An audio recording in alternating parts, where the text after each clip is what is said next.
आपण पाहत आहात EDTV, बातमी अशी जिच्यावर तुम्ही ठेवणार विश्वास।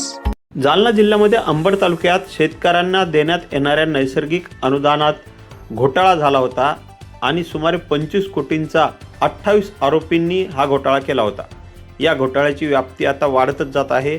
28 आरोपींमध्ये आणखी 5 आरोपींची भर पडली आहे, तर घोटाळ्याची संख्या देखील म्हणजे घोटाळ्याची आकडेवारी देखील आता वाढलेली आहे। दरम्यान न्यायालयाने अटकपूर्व जामीन अर्ज फेटाळल्यानंतर हळूहळू हे तलाठी आता आर्थिक गुन्हा शाखेच्या जाळ्यात यायला लागले आहेत। आज 2 आरोपींना बेड्या ठोकण्यात आर्थिक गुन्हा शाखेला यश आलं आहे। त्यांना अंबड न्यायालयात हजर केले असता 5 दिवसांची पोलीस कोठडी सुनावण्यात आली आहे। या संदर्भात अधिक माहिती देत आहेत आर्थिक गुन्हा शाखेचे सहाय्यक पोलीस निरीक्षक मिथुन घुगे।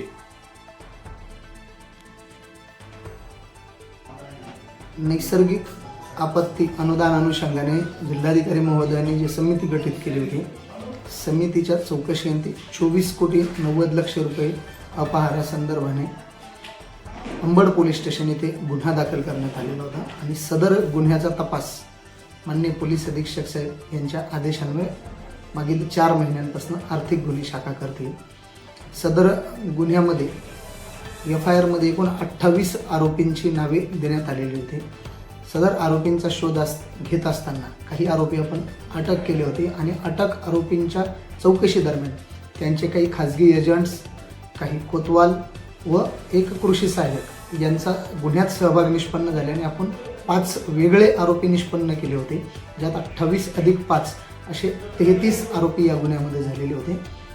सदर आरोपींपैकी यापूर्वी आपण 13 आरोपींना अटक केलेली आहे, जे सध्या त्यातील काही आरोपी हे न्यायालयीन कोठडीमध्ये आहे, तर उर्वरित आरोपी हे अटकपूर्व जामिनासाठी सुरुवातीला सत्र न्यायालय आणि त्यानंतर उच्च न्यायालय असे त्यांनी अर्ज दाखल केलेले होते।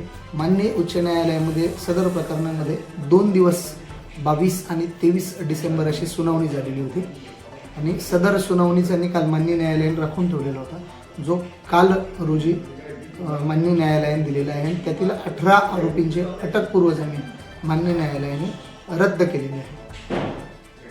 अटकपूर्व जामीन रद्द झालेल्या आरोपींना तपास एजन्सीसमोर हजर व्हावं लागणार आहे किंवा त्यांच्या संदर्भाने आपली स्वतंत्र तपास पथकं त्या फरार आरोपींचा शोधही घेते। पैकी आज सकाळी मिळालेल्या गोपनीय माहितीनुसार आपल्या गुन्ह्यामध्ये फरार असलेले आरोपी त्यात विजय हनुमंत जोगदण आणि दिनेश बेराड हे 2 जालना शहरात आलेले आहे अशी गोपनीय माहिती मिळाली होती। त्यावरून मिळालेल्या माहितीनुसार या दोघांनाही आज रोजी ताब्यात घेऊन अटक करण्यात आलेली आहे।